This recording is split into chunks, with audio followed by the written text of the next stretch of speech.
Kasabay ng mahigit 500 estudyante nagtapos sa College of Commerce and Business Administration ng University of Santo Tomas ang 28 taong gulang na si Jerome Santiago.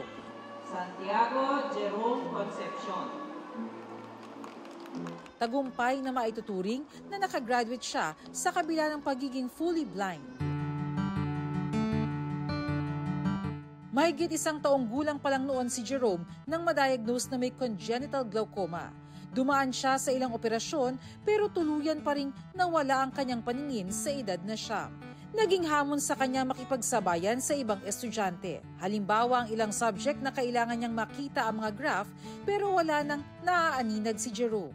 Greatest difficulty with dealing with visual materials sa mga lessons like graphs. So I always ask assistance from my professors and classmates. Sa tulong ng Braille o touch-based alphabet sa mga visually impaired at makabagong teknolohiya tulad ng mga software na may kakayahang basahin ng mga text, nakapag-aral si Jerome. Ang nakakatuwa ay talagang masikap. Talagang inaalam ang mga lessons, bagamat may mga adjustments kaming ginawa. Pero mas naging hamon daw kay Jerome at sa pamilya ang ilang mapanghusgang mata. Meron talagang tao na para bang tinitignan nila yung self nila na mas mataas kaysa doon sa mga tao with disability in general. Kasi kahit naman may disability yung tao, meron pa rin naman siyang worth, meron pa rin naman siyang abilities. Nasasaktan din ako. Meron din kasi mga tao na hindi makaintindi kung ano yung kalagayan nila. Pero hayaan mo lang sila, basta go on.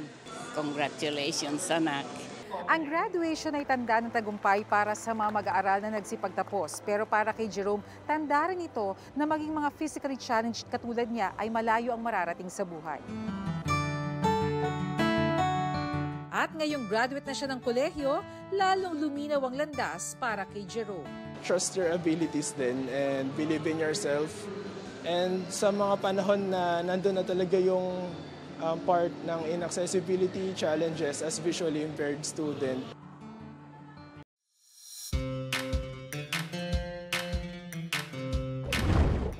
Adventure awaits sa Laguna. Sagana ang probinsya sa mga lugar kung saan pwedeng mag-chillax at magtampisaw.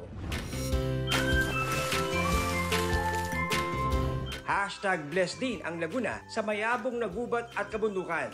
For the outdoor exploration tayo sa Mount Makiling.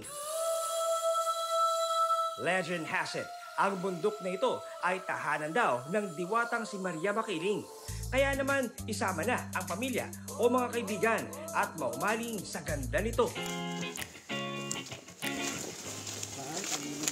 May 30 istasyon papunta sa bundok at makakasalubong mo rin dito ang mga centennial trees. Featured din ang world's largest flower, ang Rafflesia, na critically endangered na.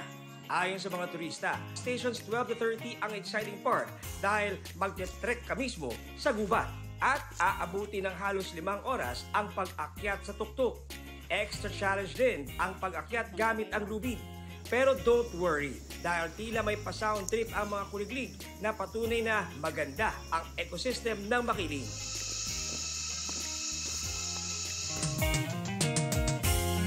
Pagdating sa tuktok, magandang view ng Laguna de Bay, Batangas at Laguna ang sasalubong sa iyo.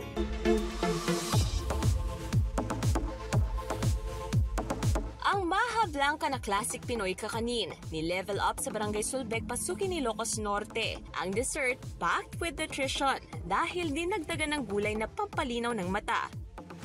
Kalabasa. Gawayan ng Barangay Nutrition Scholar na si Reshalyn. Sa mga bata, ayaw nilang kumain ng gulay. Pero pag naihahalo sa mga iba't ibang mga kakanin o kaya mga ulam, pwede rin ihalo doon. Nais daw ibahagi ni Reshalyn ang healthy dessert sa mga feeding program sa kanilang lugar. Sa lungsod naman ng Lawag, may mabentang pang-beat the heat, classic halo-halo. Na hinaluan din ng gulay. Nakakatakam dahil ang Ilocano dish na dinengdeng present sa bawat lasap ng halo-halo ng gurong si Jem. Mayroon itong malunggay, kalabasa at taro. Marami po tayong nakukuha ng vitamins at nutrients like iron, vitamin A at saka carbohydrate. Na-e-enjoy raw yan ng mga estudyante, kaya ang kanyang healthy halo-halo pinipilahan.